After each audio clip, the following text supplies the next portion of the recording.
এবং কাউতিয়া নদীর পারবাসী, আসসালামু আলাইকুম। যারা হিন্দু ভাই বোনেরা আছেন তাদেরকে আদাব। আসলে আজকে আপনাদের মাঝে যে উদ্দেশ্যে, ভারী বর্ষণের কারণে যে বন্যার পরিস্থিতি, বিশেষ করে চট্টগ্রাম, সিলেটে খুব খারাপ অবস্থা, চিটাগাঙে অনেক লোক মারা গেছে।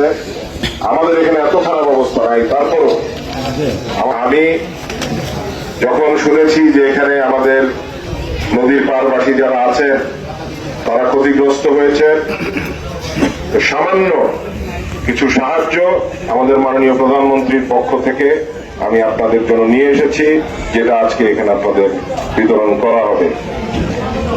এছাড়াও আমাদের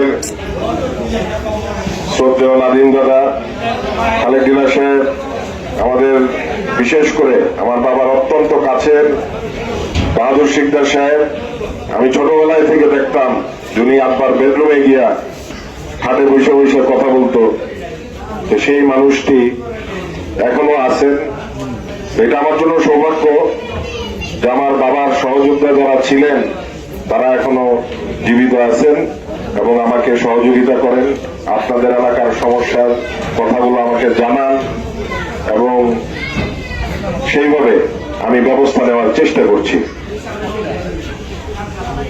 এটা ঠিক যে নির্বাচনের পূর্বে, যেটা আমাদের বাদু সাহেব বললেন,